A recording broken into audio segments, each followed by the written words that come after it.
ada kesempatan menang untuk mereka yang deponya kecil, tapi setelah mereka udah teradiksi, mereka menang terus akhirnya kalau gini saya nggak usah tarik, saya masukin aja uang gede di sana, ternyata kalah. Jadi yang berikutnya itu deokupasi tadi, selalu berpikir untuk judi. Jadi sampai pekerjaan, kuliah dan sebagainya itu bisa terbengkalai ya. Nah, jadi kecanduan judi online itu dapat menyebabkan terjadinya perubahan pada otak dan terganggunya keseimbangan neurotransmitter. Mereka yang melakukan judi online itu dapat terjadi pelepasan dopamin yang cepat, dopamin ini neurotransmitter yang berkaitan dengan rasa senang ya. Jadi mereka mendapatkan kesenangan pada saat mereka melakukan judi online. Sehingga itulah sebabnya ada data yang bilang kalau satu pemain judol itu 7 orang sekitarnya itu ikut menderita, minimal 7, karena kan ada keluarga dan teman-teman yang terganggu dengan hobi orang yang bermain judi online.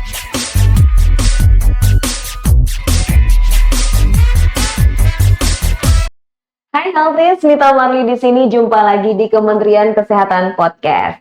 Healthies, judi online mungkin sekilas hanya terdengar seperti sebuah permainan aja. Hanya sekali klik, hanya iseng-iseng, hanya coba-coba. Tapi faktanya di balik layar ponsel itu ada banyak sekali ribuan orang yang bisa terjerat hingga kehilangan harta, kehilangan pekerjaan, hubungan dalam keluarganya rusak, bahkan bisa mengakibatkan gangguan mental, depresi, hingga akhirnya berpikir untuk mengakhiri hidupnya. Tapi yang lebih mengkhawatirkan lagi, judi online ini katanya mudah sekali untuk diakses. Mulai dari muncullah pop-up di aplikasi, iklan-iklan di berbagai situs, bahkan di berbagai situs yang katanya sudah diblokir, tapi kayaknya nggak habis-habis bermunculan terus gitu ya Healthies. Nah, untuk membedahnya, saya di sini nggak sendiri. Sudah hadir bersama kita di sini narasumber istimewa. Yang pertama dari Rumah Sakit Marzuki Mahdi Bogor, ada Dr. Pras Setiawan, spesialis kedokteran jiwa. Hai Dr. Pras. Hai.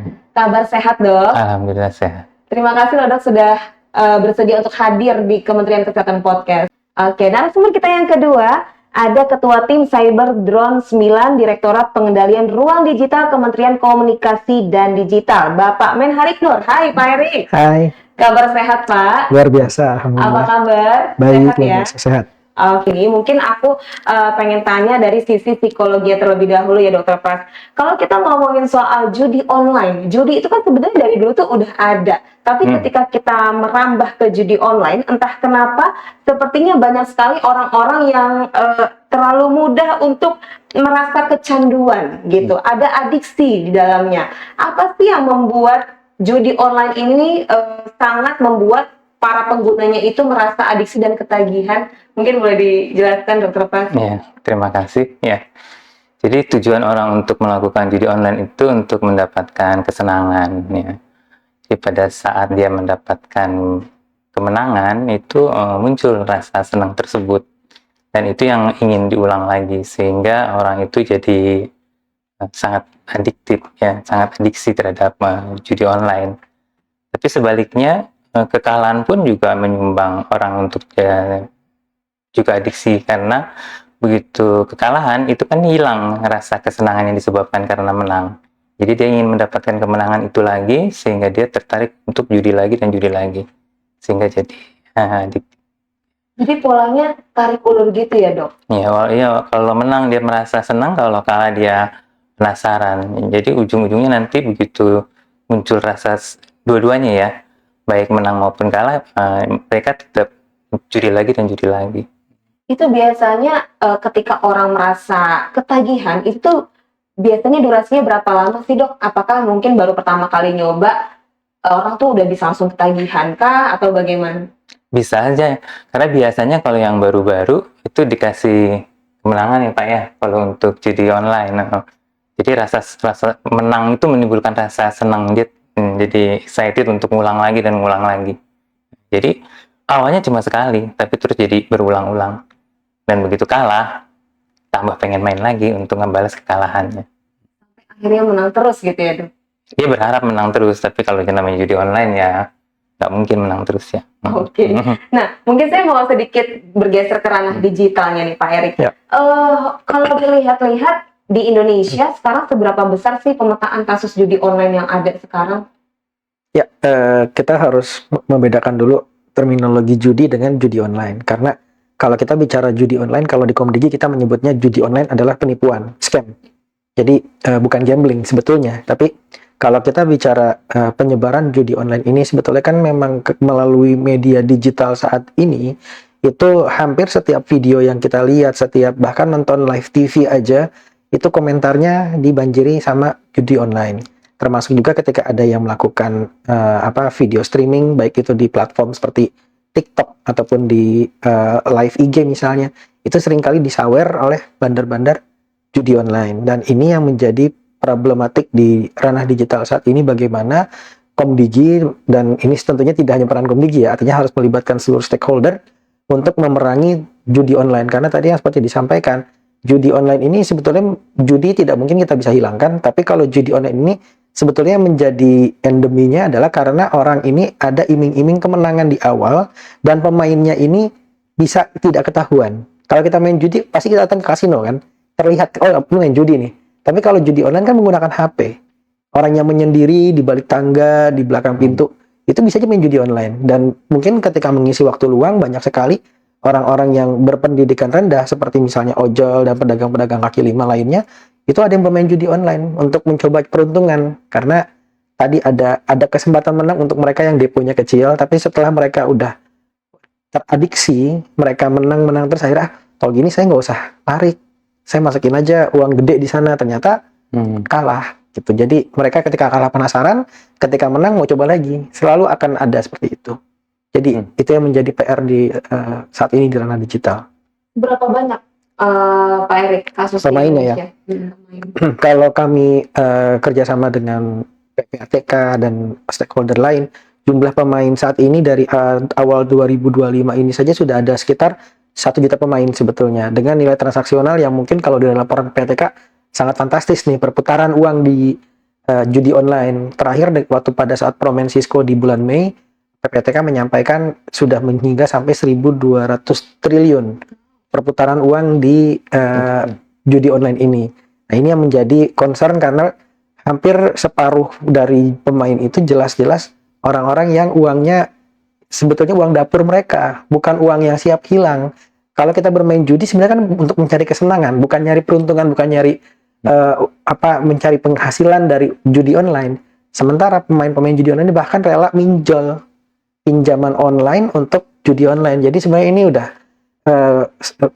benar-benar berbahaya karena uangnya itu uang panas gitu, bukan uang dingin yang mereka dapetin dari mana, tapi itu uang dapur mereka. Sehingga itulah sebabnya ada data yang bilang kalau satu pemain judol itu 7 orang sekitarnya itu ikut menderita, minimal 7, karena kan ada keluarga dan teman-teman yang terganggu dengan hobi orang yang bermain judi online ini. Jadi dampaknya bukan hanya untuk diri sendiri, tapi 7 orang di sekitarnya pun juga ikut. Iya.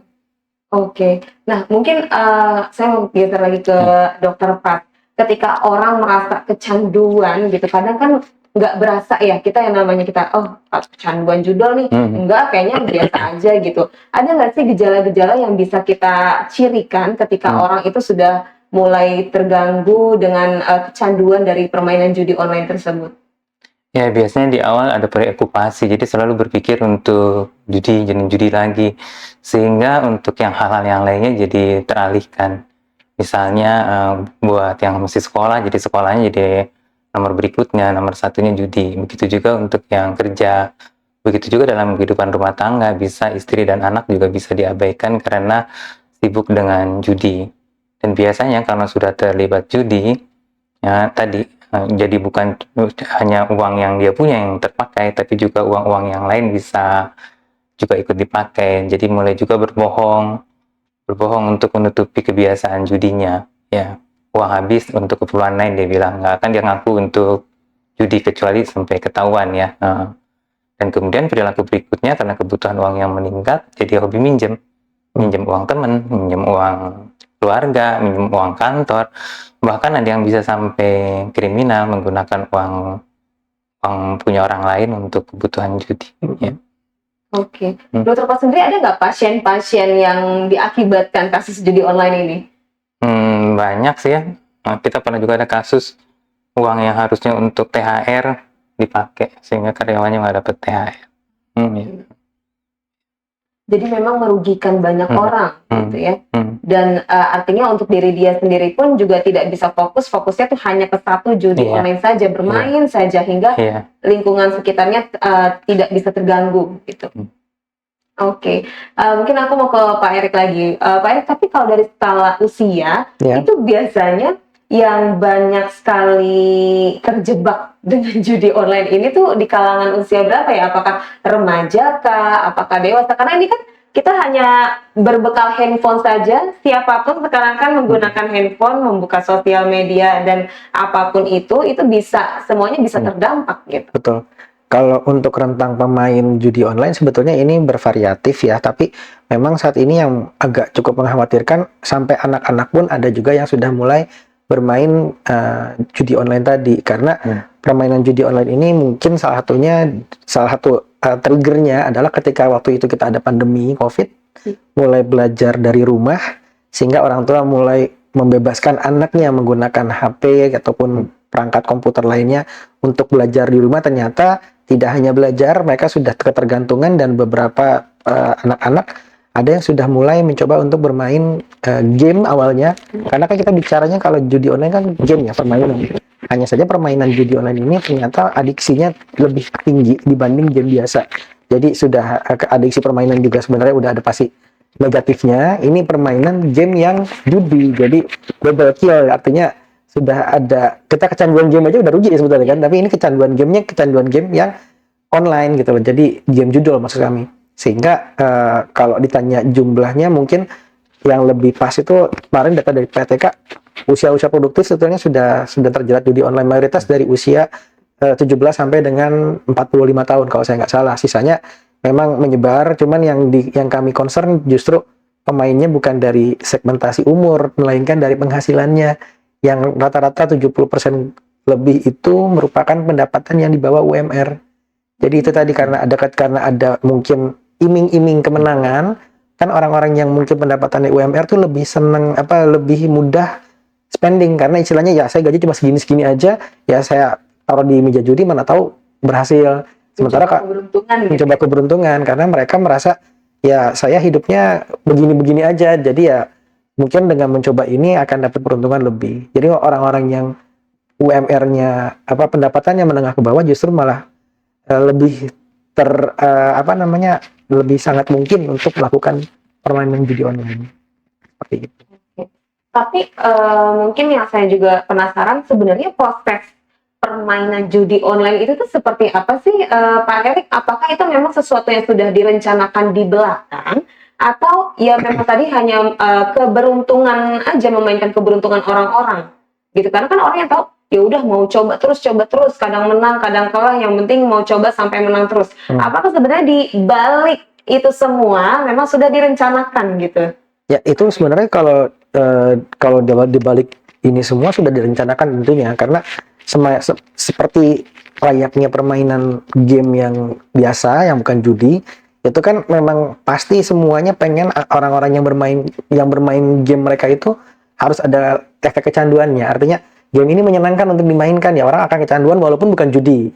Nah, kalau judi online ini mereka memang membuat orang itu nyaman di sana, terus mereka ini mengambil keuntungan dari uang yang dimasukkan ke dalam permainan tersebut. Jadi sudah kecanduan gamenya termasuk kecanduan untuk melakukan deponya, dan ini direncanakan dari jelas ada bandarnya yang memang punya uang banyak untuk membuat situs game judul. Dan sebenarnya yang dimainkan itu ada di pemainnya, gamenya itu nggak banyak sebetulnya, hanya saja berada servernya di luar negeri, sehingga yang memungkinkan para pemain itu bermain game judul itu ternyata mereka itu para bandar membuat situs judul, dan situs judul itu game engine-nya akan refer ke platform tertentu, misalnya Pragmatic Play atau mungkin ke Pagesoft dan hal-hal seperti itu.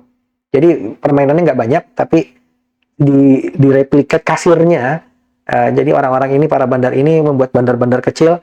Jadi nanti kamu ada beberapa situs judul, sebenarnya gamenya itu lagi, tapi kasirnya kan di mereka. Nah, ini kasir ini yang sebenarnya mengerikan, karena mereka ini melakukan bisnis judi online ini menggunakan menggunakan e-wallet yang dia beli dari nomor orang, rekeningnya juga jual beli, karena banyak yang terjadi jual beli di marketplace, sudah rekening kamu daripada nganggur saya bayarin. Ternyata itu hanya untuk penampungan dana judi online. Jadi kita PPATK mengalami kesulitan hal tersebut sehingga kemarin ada kebijakan untuk melakukan pemblokiran terhadap rekening-rekening dorman yang ternyata impact-nya lebih banyak lagi gitu yang kena blokir seperti itu. Ya, berarti mengerikan sekali ya. Tapi Pak Erik, menurut Pak Erik, para masyarakat tuh tahu nggak sih akan hal ini yang sebenarnya ini memang sudah disetting gitu, atau ya sudahlah emang udah mau mencoba keberuntungan aja gitu? Masyarakat sebenarnya sudah tahu kalau menurut saya, karena saya sendiri punya teman, punya kawan yang kebetulan ojek online, dia tahu kalau ini sudah disetting, tapi mereka masih mencoba peruntungan seperti yang saya sampaikan tadi. Istilahnya mereka tahu kalau mereka depo kecil pasti untung. Nah, ketika untung mereka ingin berhenti, padahal mereka lupa uang keuntungan dari yang kecil tadi itu tidak langsung bisa ditarik karena bandar biasanya nggak mau rugi. Sekalinya pun misalnya ada yang memang untung dan ternyata bisa merugikan bandar, kan kasusnya kemarin sempat kejadian di Jogja juga, bahwa ternyata justru malah orang-orang yang merugikan bandar ini yang ikut dipanggil kepolisian. Dan jadi kan pertanyaannya jadi makin liar nih, sebenarnya siapa nih yang bermain di sini, kok kita yang seharusnya menang bandar judi online, kita merugikan bandar judi online, kok kita yang ditangkap gitu. Jadi formulanya kurang lebih seperti itu.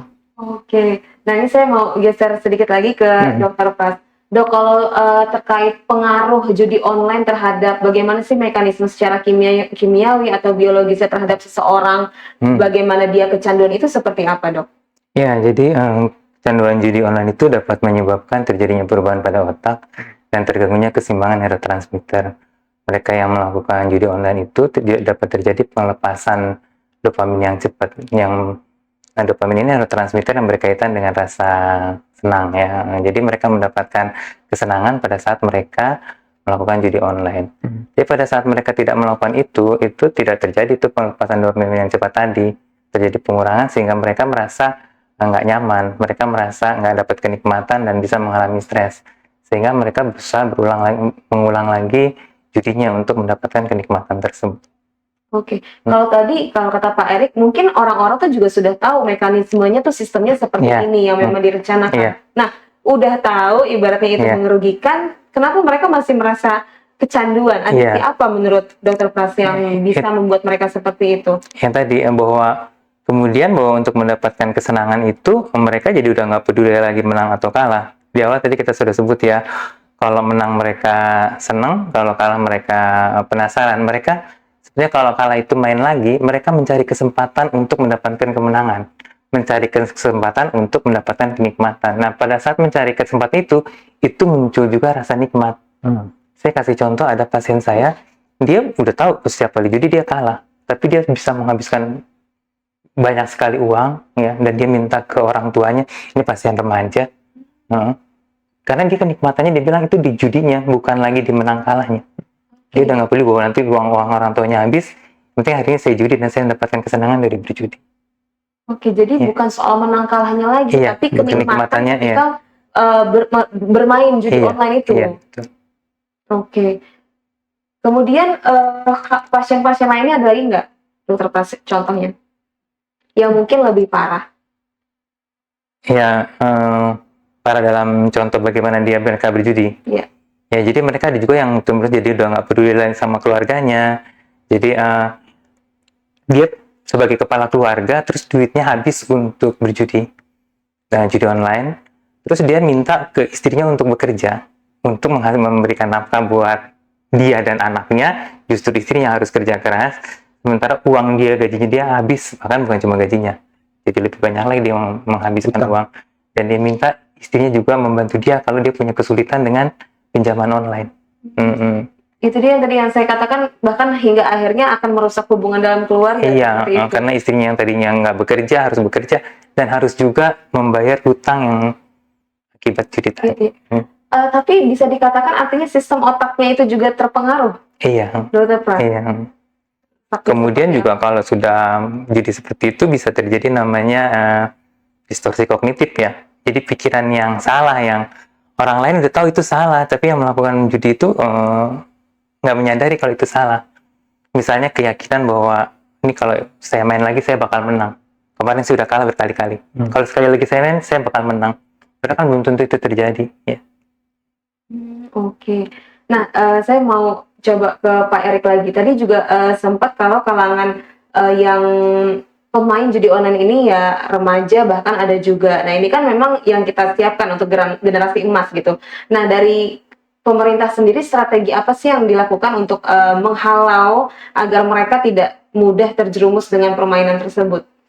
Baik, kalau dari pemerintah sendiri, sebetulnya kami di Kementerian Komdigi itu berkolaborasi dengan seluruh stakeholder, dan kami pun sebetulnya ada Direktorat Jenderal yang mengurusi literasi digital, namanya Pusat Pengembangan Literasi Digital, di mana seluruh SDM yang di sana kita minta untuk menyuarakan bahwa judi ini adalah penipuan, jadi judol adalah penipuan, dan kami kerjasama dengan platform seperti GoTo, mereka juga akhirnya punya gerakan judi pasti rugi, kita kolaborasikan, kita sampaikan ke masyarakat, udah stop, berhenti judi online. Kalaupun emang ada yang bermain dan rugi saat ini, akan lebih rugi kalau kalian tetap main. Jadi memang cara berhenti dari judi online adalah ya benar-benar berhenti, stop, dan mengajak keluarga terdekat untuk support gitu ya, untuk membantu para pemain ini untuk tidak lagi bermain judi online. Itu yang dari sisi pencegahannya. Tapi kalau kami di pengendalian ruang digital, tugas kami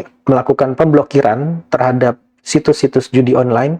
Kami telah memblokir setidaknya 2 juta sampai 3 juta situs dari sejak Ibu Menteri menjabat, bahkan total dari 2017 itu mencapai 7 juta situs yang kami blokir, termasuk juga konten-konten media sosial. Dan ini yang menjadi problematik karena kami tidak bisa overblocking, kami tidak bisa memblokir semua situs karena banyak konten judul ini merupakan konten sisipan di situs-situs pemerintahan, akademisi, situs-situs swasta juga yang mungkin kelemahan security-nya rendah, sehingga di-face, diganti menjadi situs judul. Termasuk juga konten-konten medsos, banyak video-video viral, termasuk live-live kemarin yang ada unjuk rasa, itu ada yang nyawer dari bandar judul. Terus komentar-komentar yang ada di YouTube, yang ada di sosial media juga banyak sekali yang mempromosikan judi online. Dan ini yang menjadi PR kami untuk melakukan take down konten dan pemblokiran akses terhadap situs-situs maupun konten yang menyuarakan judi online. Nah, itu komen-komen yang suka muncul itu tuh robot atau memang manusia sih? Bisa dua-duanya, bisa dua-duanya. Bisa dua-duanya. Komennya tuh kayak gimana? Biasanya itu akan ada keyword dari judulnya ya, artinya kan ini kan akan ada mungkin let's say ada nama unik yang sebenarnya tidak merefer judi online. Pangeran misalnya, ada Pangeran Ford 4B, itu bukan pangeran ya, bukan keyword judul. Dan ketika ada di Pangeran 4B itu spamming di komentar-komentar, ada yang googling Pangeran 4B itu apa sih, oh ternyata itu situs judul judi online, dan ini keywordnya selalu berganti. Jadi mereka ini sudah mulai algoritma mereka selalu menggantikan angka dengan karakter di awal itu untuk menjadi situs judi online yang dipromosikan melalui sosial media secara masif untuk orang bermain. Jadi keywordnya bukan keyword judul, ini yang jadi problematik. Kami ketika ditanyakan oleh Google, platform seperti TikTok, Meta, Pak, kita butuh keyword yang akan kami blokir. Masalahnya kalau Bapak keywordnya adalah cuma let's say judul, misalnya mungkin ada masyarakat, kemarin sempat ada yang protes, ada gerakan masyarakat anti judi online. Karena judulnya merupakan keyword yang kami blokir, maka yang anti judi online pun kena blokir kan. Jadi kami tidak bisa memblokir judulnya karena judul itu ternyata ada berita-berita yang kita gerakan anti judi online. Nanti malah nggak bisa masuk beritanya karena judulnya kami blokir. Termasuk juga slot, toto, itu juga sebenarnya kan slot lari bisa, slot nonton tiket bioskop juga bisa. Terus kalau toto nanti ada perusahaan pembuat toilet yang keberatan. Jadi kami tidak bisa melakukan overblocking seperti itu. Oke, jadi memang masuknya itu perlahan sekali ya Pak Erik, ya kayak tadi dengan keyword-keyword seperti itu. Ya bukan secara gamblang, ayo ikut judi online, tapi dengan keyword-keyword seperti itu, nanti orang buka di situs, apa sih kalimat tersebut, oh ternyata judi online, seperti itu. Itu bisa dinamakan kejahatan yang sangat dalam ya? Iya, kurang lebih. Sebetulnya gitu. Cuman ya tadi, terminologi judi online sebetulnya lebih pas kalau kita bilang ini scam, penipuan. Nah, Pak Dr. Pras, karena ini kalau kita bicara soal kecanduan itu juga berkaitan erat dengan kayak depresi, gangguan jiwa, sampai akhirnya orang ingin mengakhiri hidupnya. Nah ini hubungannya seberapa dekat gitu? Ya ini banyak kita jumpai juga ya yang biasanya berobat ke kita itu disertai dengan adanya depresi, dan memang beberapa kasus sampai mau membunuh diri. Jadi kita pernah juga merawat pasien yang datang ke UGD itu karena minum obat dalam jumlah yang berlebihan. Ada juga pernah kasus karena gantung diri ya. Biasanya itu juga karena ada masalah hutang yang banyak. Jadi pinjol. Jadi bukan hanya judi. Ya. Jadi berawal dari judi online, nanti merembet ke pinjam online, Iya, baru kemudian bingung nanti bayarnya seperti apa, depresi lah, gangguan lah, hingga akhirnya ingin mengakhiri hidup. Iya. Tapi kalau ketika orang yang sudah mengalami hal tersebut, itu sebenarnya bisa disembuhkan nggak sih, Dokter Pras? Apakah ya udah nggak ada obatnya?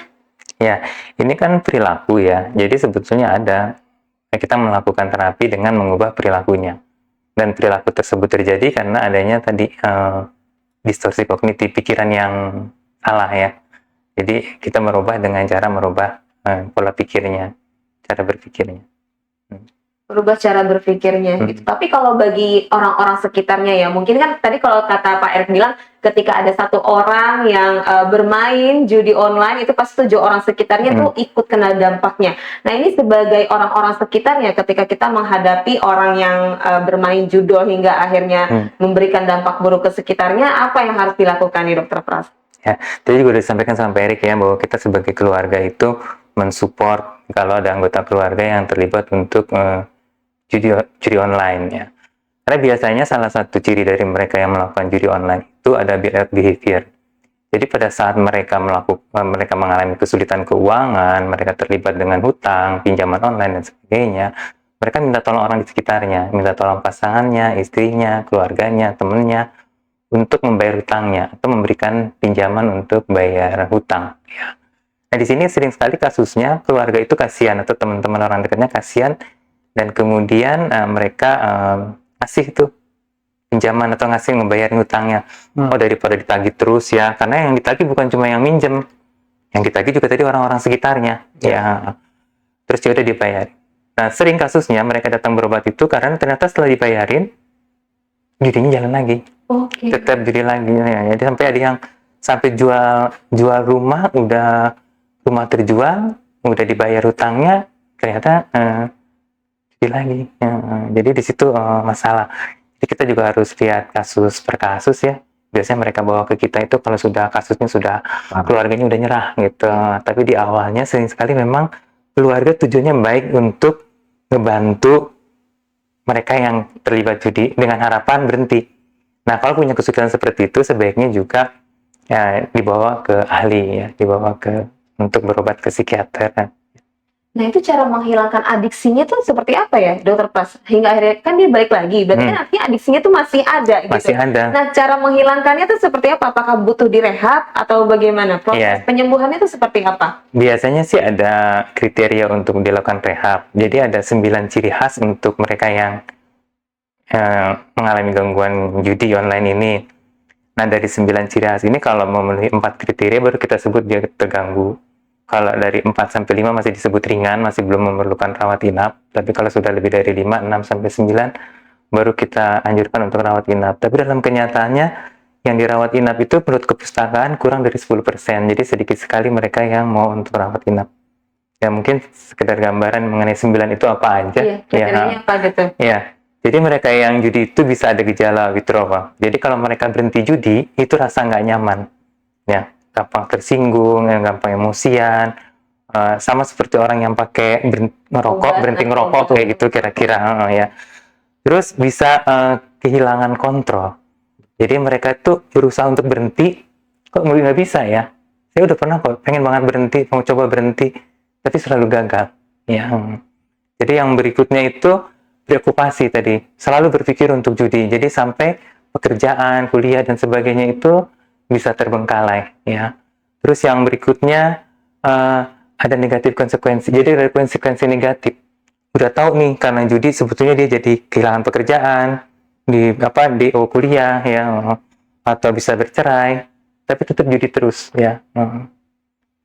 Tapi ini bukan 4 yang harus ya, 4 dari 9. Yang berikutnya itu tadi behavior. Jadi pinjam sana sini, teman, keluarga ya, kantor, perusahaan, atau minta dibayarin untuk nutupin hutang-hutangnya, nutup akibat kekalahannya. Yang berikutnya Ada lagi gejala yang berbohong, jadi suka berbohong, ya. Bahkan lebih lanjut bisa melakukan tindakan yang kriminal, ya. Yang berikutnya masalah lagi chasing losses. Jadi mereka itu akan berjudi lagi untuk membalas kesalahan. Udah jurinya tambah, tetap mau judi lagi, udah kalah banyak, karena berpikir, waduh kemarin saya udah rugi ratusan juta nih, saya harus main lagi supaya saya bisa nutup kerugian saya itu, walaupun itu nggak mungkin ya. Terus yang berikutnya terjadi eskalasi. Jadi eskalasi ini ada dua pendapat. Ada yang pendapat bahwa eskalasi bisa dalam jumlahnya makin lama makin banyak, karena tadi salah satunya pasti berkaitan, ini kemarin saya ruginya segini, kalau saya menang saya harus masang yang lebih besar. Tapi bisa juga eskalasi dalam bentuk frekuensi, jadi makin rajin, makin sering melakukan judi lagi. Dan yang kesembilan itu escapism. Jadi mereka itu yang mengalami depresi, merasa sedih, itu sering larinya ke judi. Justru pada saat mereka depresi itu ini ya, kalau orang depresi bisa risiko judi online. Judi online bisa risiko terjadinya depresi, jadi bisa muter di situ tuh, ya. Mereka pelarian, jadi bisa juga judi online itu sebagai pelarian pada saat mereka mengalami perasaan negatif. Nah dari 9 tadi, kalau 4 ada, itu berarti udah masalah tuh, udah ada gangguan. Dan kalau ada 6, itu sudah indikasi untuk direhab. Biasanya rehab itu sekitar 3 bulan, karena diharapkan dengan direhab itu tidak ada akses sama sekali untuk melakukan judi online. Mereka nggak boleh pegang HP, mereka nggak pegang uang, ya, sebagainya. Oke. Nah, kalau dari sisi digital nih, Pak Erik, sebagai masyarakat gimana caranya ya biar ikut berperan untuk memerangi judi online ini? Karena kita tahu tadi pemerintah ya sudah pastilah nggak mungkin tinggal diam gitu, pasti sudah memblokir semuanya. Hanya saja kayaknya rasanya mati 1 tumbuh 1000 gitu ya sampai Betul. sekarang. Nah, sebagai masyarakat gimana nih perannya yang bisa kita lakukan untuk memerangi?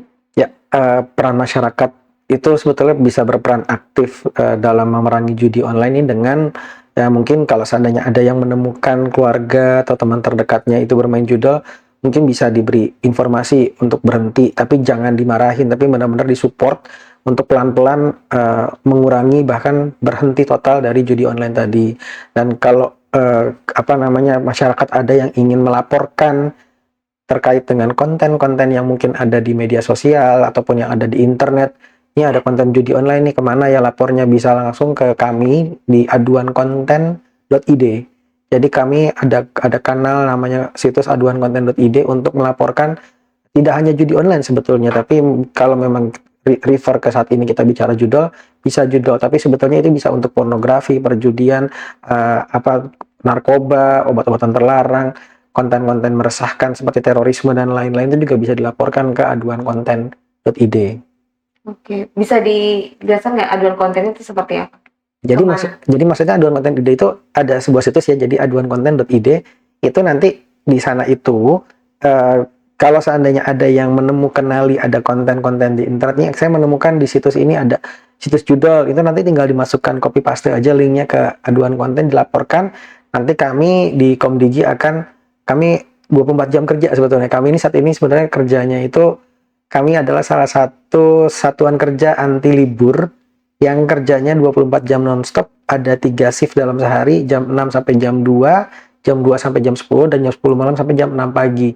Kami tidak kenal hari libur, kami kalender merah juga masih tetap harus bekerja, karena ini kami garda terdepan untuk penanganan konten negatif sebetulnya, tidak hanya judi, tapi juga kayak kemarin ada aksi unjuk rasa yang berujung penjarahan, itu kami sangat memonitor untras-untras yang berujung ke disinformasi, fitnah, dan kebencian yang saat ini juga marak kemarin. Dan sampai kemarin buktinya TikTok juga sempat ikutan menonaktifkan fitur live-nya karena melihat ini potensi live-nya ini banyak digunakan untuk menggiring massa supaya ikut menambah kisruh suasana yang terjadi. Jadi awal niatnya adalah demonstrasi ke DPR, kok ternyata malah jadi penjarahan massa ke tempat-tempat lain yang menggunakan platform media streaming. Akhirnya mereka juga menonaktifkan fitur live sementara, dan kami di Komdigi memang berperan bekerja sama erat dengan seluruh platform untuk ikut menangani konten-konten negatif tadi seperti unjuk rasa yang berujung terorisme, disinformasi, fitnah, ujaran kebencian, termasuk juga judi online yang memang menjadi topik kita pada hari ini. Wah, luar biasa. Selama ini kan pemerintah sering sekali memblokir situs-situs. Ibaratnya mati satu, tumbuh seribu. Tapi pernah nggak sih pemerintah sendiri tuh bertemu langsung dengan bandar-bandar judi online ini gitu? Itu yang jadi pertanyaan. Kan kadang masyarakat tuh juga bertanya, pemerintah kenapa nggak ngeblokir aja sih pusatnya gitu? Tapi kita nggak tahu mekanisme di belakangnya tuh sesulit apa gitu. Ya, baik. Kalau kita ketemu, tentunya kalau untuk bandar yang kami temui pasti kami kan juga banyak menjadi permintaan saksi ahli ya dalam persidangan-persidangan terkait dengan judi online. Kami ikut terlibat di sana, dan kalau yang pemain judi online-nya beberapa memang ada yang mulai kami ajak untuk diskusi, karena ada pemain yang ternyata dia programmer pintar. Kita kerjasama dengan, kita ada Satgas Judi Online bersama dengan Kemenko Polkam, dan di Satgas Judi Online ini kami membawa salah satu orang yang tadinya pernah bermain judi online, yang bahkan punya kemampuan membuat situs judi online, untuk menjadi bala bantuan kami, untuk menjadi tim teknis kami bagaimana kita menangani judi online ini. Jadi mereka yang sudah tobat gitu ya, keluar dari permainan judi, itu juga menjadi duta kami dalam menyuarakan bahwa judi pasti rugi, judi online adalah penipuan, dan lebih dari itu mantan pemain ini juga membuat podcast sendiri yang menyuarakan terkait dengan kegelisahannya beliau selama bermain judi online, kecanduannya seperti apa dan bagaimana dia bisa berhenti. Dan termasuk kita sedang kemarin juga baru ada audiensi dari mahasiswa Unila, mungkin ada yang di sosial media berita mengenai gate system. Jadi gate itu gambling, saya lupa detailnya, tapi dia itu ada mahasiswa dari Lampung yang membuat algoritma untuk penanganan judi online. Dan ini sedang kami kerjasamakan, mana tahu dari proyek mereka ini bisa membantu penanganan patroli siber kami yang menggunakan AI, dipercanggih dengan pikiran-pikiran dari mahasiswa yang mungkin masih fresh, kurang lebih seperti itu. Wah, luar biasa, semoga dimudahkan segalanya ya Pak Erik ya. Oke. Dr. Pras, kalau kita melihat dari secara keseluruhan, faktor dari orang itu bisa akhirnya memilih untuk bermain judi online itu tuh dari faktor dari segi apa menurut Dr. Pras? Ya, bisa faktor dari internalnya, dari orang itu sendiri, bisa juga eksternal ya, bahwa lingkungannya mendukung dia untuk terlibat judi online.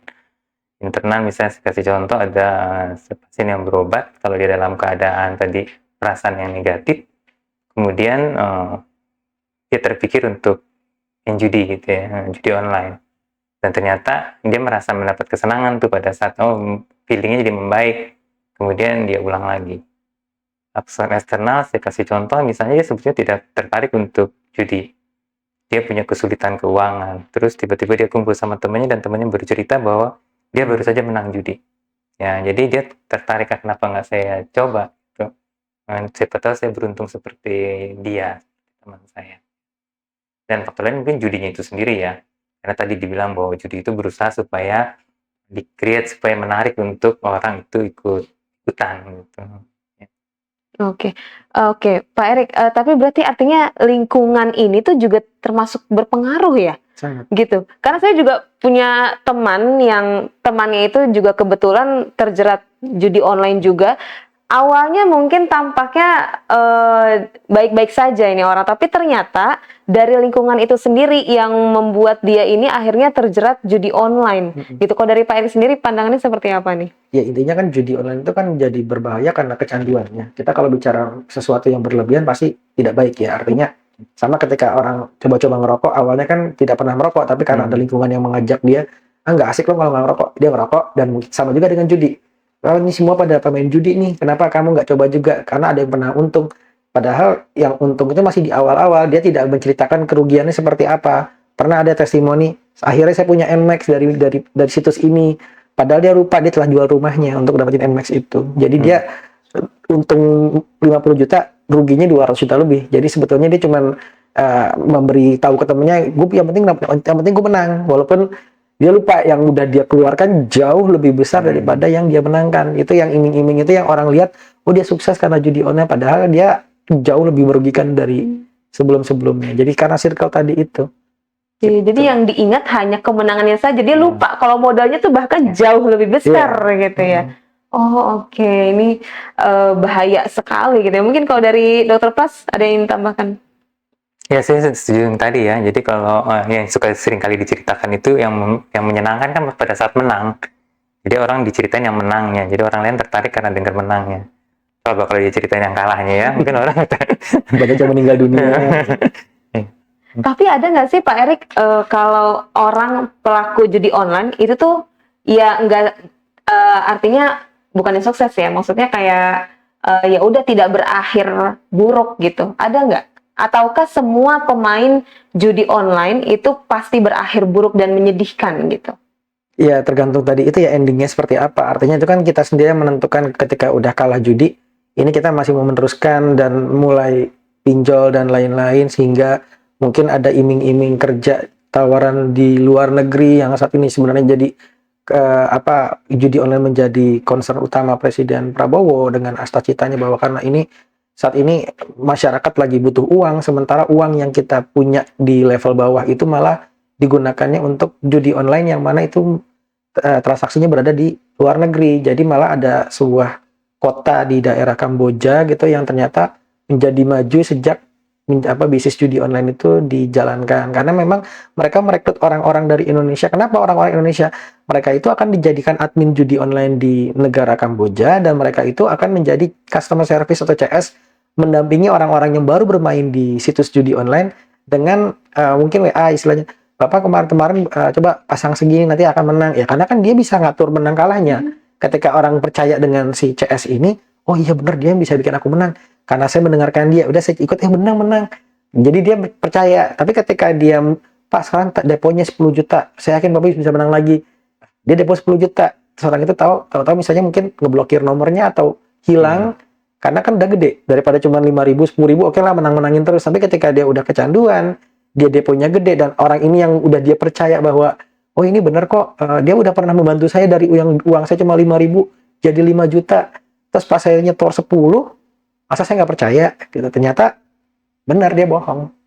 Jadi memang ini bisnis judi online ini memang sebegitu mengerikannya. Jadi memang harus kerja bersama, termasuk mungkin kalau ada yang kesempatan dari Healthies, ada yang sempat langganan OTT di Netflix tuh ada No More Bets, itu filmnya menarik sekali untuk memberi informasi bisnis judi online seperti apa. Bisa langsung ditonton ya. Oke, tapi saya juga jadi penasaran nih Pak Erik, kalau level status di Indonesia bisnis judi online ini seberapa seperti apa? Kayak tadi kan Kamboja, kalau Pak Erik bilang bisa dikatakan bisnis judi online sukses gitu. Kalau di Indonesia sendiri bagaimana? Pertama karena negara Indonesia ini melarang judi sebetulnya. Walaupun di negara tetangga seperti Malaysia, judi itu legal hanya untuk kalangan terbatas. Jadi seluruh judi ilegal kecuali dimainkan di tempat itu misalnya. Nah berarti kalau sebenarnya Indonesia punya regulasi untuk melegalkan judi tapi terbatas, berarti semua pemain judi yang tidak berada di daerah tersebut akan melanggar hukum. Nah karena belum ada ketentuan itu, kita kan semuanya di sini melarang semuanya, mau judi online mau judi offline semuanya dilarang. Nah padahal ketika dilarang orang tambah penasaran, karena dilarang orang banyak sekali yang bermain judi online yang karena kan tidak ketahuan di mana. Mereka hanya modal HP, mereka hanya punya modal nomor telepon yang mungkin tinggal beli, dan mungkin SIM cardnya juga punya orang sebelumnya yang didaftarkan dengan yang lain. Problematikanya memang menjadi polemik banyak karena ujung-ujungnya pasti ke Komdigi juga nih, baik itu bagaimana meregulasi nomor telepon, bagaimana meregulasi yang sempat ada pembahasan juga apakah memungkinkan satu akun media sosial untuk satu orang supaya tidak disalahgunakan, dibuat anonim dan lain-lain, termasuk juga bagaimana kita membuat mekanisme penanganan judi online yang benar. Karena saat ini kok kita memblokir tapi masih terus muncul nih gitu, apalagi maraknya kasus-kasus yang merembet dari judi online dan pinjol juga, itu setali dua uang tuh. Jadi gara-gara kecanduan judol, pinjol, dan efeknya malah sampai mungkin ada yang bunuh diri, sampai ada yang mungkin kasus-kasus perceraian yang meningkat, hal-hal seperti itu. Jadi memang ini PR bersama, PR besar, dan perlu kerjasama semua pihak termasuk aparat penegak hukum dalam penanganan judol. Kami di Komdigi juga ada PP Tunas sebetulnya untuk membatasi anak dalam bermedia sosial. Jadi dalam PP tersebut anak jangan diberikan terlalu bebas untuk bisa mengakses media sosial, karena kalau belum 12 tahun sebetulnya sosial media tuh kalau di luar negeri memang belum boleh digunakan, tapi banyak orang tua yang membuatkan akun anaknya tanpa disadari ternyata itu menjadi pintu masuk orang-orang yang masih di bawah umur untuk mempercayai hal yang sebetulnya mereka tidak boleh percaya terlebih dahulu gitu. Mereka tidak boleh berinteraksi dengan orang dewasa. Iya. Seperti itu. Oke, jadi memang ketika kita membahas judi online ada banyak sekali yang perlu dibedah sebenarnya ya. Betul. Gitu. Jadi dan itu akan panjang sekali nanti obrolan kita kali ini. Mungkin menutup dari Dokter Pras cukup ya. Oke, mungkin menutup perbincangan kita kali ini pesan untuk semua healthies terutama untuk generasi muda supaya nggak terjebak nih sama lingkaran setan judi online. Boleh silahkan Dokter Pras. Ya, pesan saya jangan pernah coba walaupun satu kali. Satu kali terlalu banyak, 1000 nggak pernah cukup. Satu kali judi online akan bikin penasaran, pengen judi lagi. 1000 kali judi online nggak akan pernah. Oke. Dari Pak Erik silahkan. Kalau dari saya sebetulnya tadi sudah disampaikan oleh Pak Sia, mungkin kalau saya hanya sedikit menambahkan karena rezeki itu kan sebetulnya udah diatur sama Tuhan ya. Nah untuk pemain-pemain judol kok ya kalian mau diaturnya sama bandar? Karena bandar judi online yang mengatur kemenangan bukan dari kalian yang menunjukkan skill, nggak bisa, itu semua dari bandar. Jadi sudah bagus-bagus rezeki diatur sama Tuhan, kok yang mau diatur sama bandar? Luar Itu aja. biasa. Bukan keberuntungan, tapi memang sudah diatur oleh bandar ya, healthies ya. Jadi jangan anggap judi online itu main-main, karena sekali kena, sekali terjebak, semua yang healthies bangun akan runtuh semuanya. Jadi jangan sampai seperti itu. Oke, healthies, ini terima kasih banyak Dokter Pras, Sama-sama. Pak Erik atas Sama-sama. waktunya. Semoga setelah ini healthies yang menonton nggak lagi-lagi untuk mencoba-coba bermain dengan judi online semuanya ya. Dan semoga ini bisa menjadi catatan dan pengingat untuk kita semua. Healthies, jangan lupa subscribe YouTube Kementerian Kesehatan Republik Indonesia dan nyalakan loncengnya. Kemudian kalau mau tahu soal informasi kesehatan bisa cek di situs resmi Kementerian Kesehatan Republik Indonesia. Jumpa lagi nanti di Kementerian Kesehatan di episode berikutnya. Saya Nita Marli, Dr. Pras dan juga Pak Erik pamit undur diri. Wassalamualaikum warahmatullahi wabarakatuh. Sampai jumpa dan salam sehat. Bye-bye.